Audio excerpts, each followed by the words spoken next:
On this episode of Formula World, Hamilton 5-place grid penalty. Vettel, Mercedes pace a one-off. Ocon, Perez clash inevitable. Ricciardo announces retirement sarcastically. First up on Formula World, Hamilton 5-place grid penalty.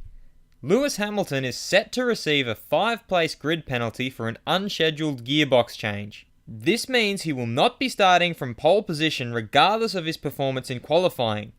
Both Lewis and Mercedes had known about this since earlier in the week. An official report from the FIA reads as follows.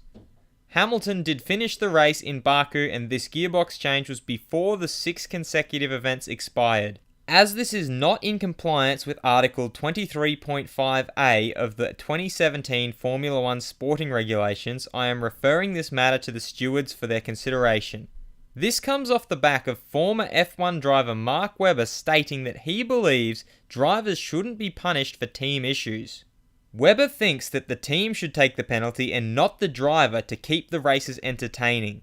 I don't want any penalties for a driver that's had nothing to do with it.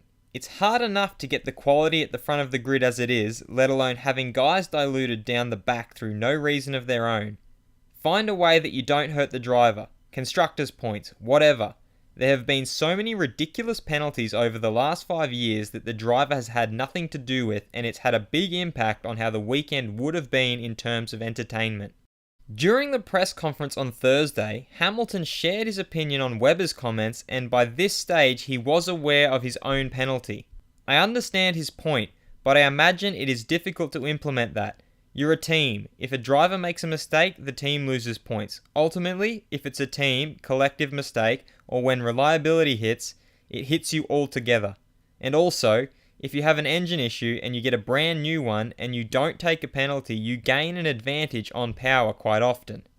I don't know. Perhaps there's a way they could do it. Vettel, Mercedes pace a one-off.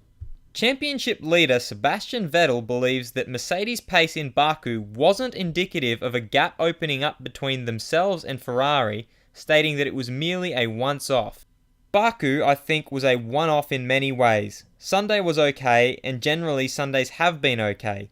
Here I haven't seen much yet, but it looks close. It's a short track, so you'd imagine it would be close. I think Mercedes is the favourite. They seemed very quick no matter when they went out today. But we'll see what happens. However, many people have been speculating that the lack of relative pace from Ferrari is due to the FIA clamping down on the burning oil for fuel regulations recently. One such pundit is Red Bull boss Christian Horner, who alluded to the fact that somebody who jumped ship from Ferrari tipped off Mercedes that the Italian team may have been pushing the boundaries a bit too much. There is someone who is now with the silver team that came from the red team and knew what to look for. Ocon Perez clash inevitable. Things have been a bit heated at the pink outfit over the last few weeks, with the feud seeming to come to a peak during the Azerbaijan Grand Prix when Esteban Ocon clashed with Sergio Perez. But Force India Deputy Team Principal Bob Fernley says that such an event was inevitable. I think it was inevitable, the Baku incident. We've got an incredibly talented established driver, and we've got an incredibly talented young pretender. It was inevitable that we were going to get a clash there at some point. It came when it came, and it shows how competitive they both are. What we need from them going forward is to just respect each other and make sure they don't make contact with each other in a way that could be deemed one of their faults.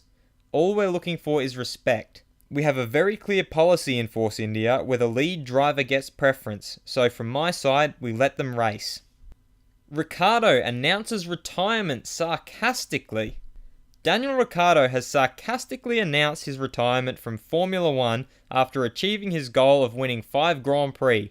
The Australian driver, who is known for his antics and dry humour, was obviously joking, but delivered the news with a straight face before having a chuckle with the media.